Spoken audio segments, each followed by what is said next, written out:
What's up tout le monde, c'est Christo. Aujourd'hui on se retrouve pour les breaking news à propos de l'iPhone 8.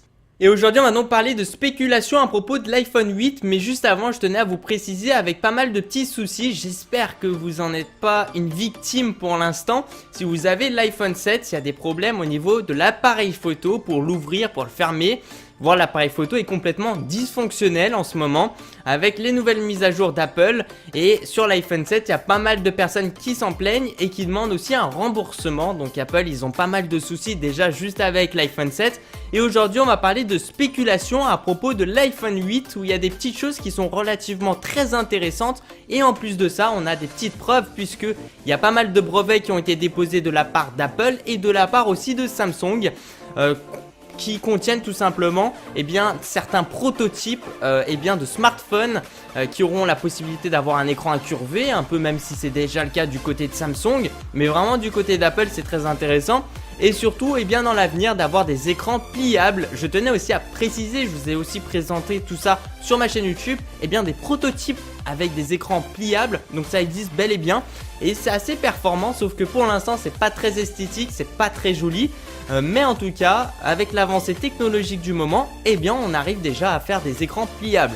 Donc c'est assez cool. Après ici dans cette vidéo là on va pas vraiment parler de à quoi ça sert.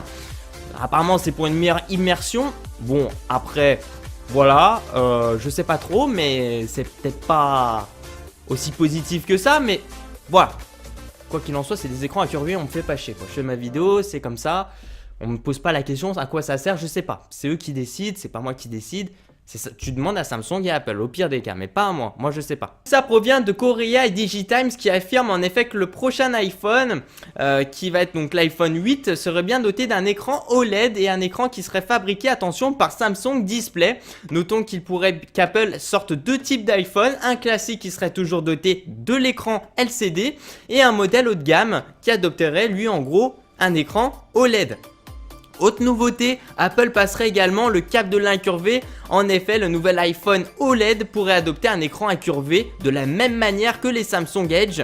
iOS pourrait d'ailleurs miser sur cet aspect pour apporter de nouvelles fonctionnalités à ses utilisateurs. C'est relativement intéressant, je sais pas ce que vous en pensez, dites-moi tout ça dans la barre des commentaires d'un futur smartphone qui a un écran incurvé. Après le prix à mon avis, ça sera complètement dérisoire, ça sera super méga cher, mais voilà. Et puis comme on peut le voir aussi dans les brevets, Apple et Samsung ils veulent vraiment sortir le premier smartphone au monde, voilà, qui a vraiment toutes les fonctionnalités et tout, qui soit un écran pliable. Donc ça on va voir, même s'il y a déjà des protos qui existent, ils sont peut-être pas forcément 100% fonctionnels. Et donc ça va être ces deux gros fabricants qui vont faire une course contre la montre au niveau de ces produits là. Merci à tous les gens, merci de mettre un petit j'aime à la vidéo, ça fait super plaisir, de me suivre sur ma page Facebook personnelle aussi, tout ça c'est dans la description. Et puis je vous dis à la prochaine les gens, ciao ciao, peace out.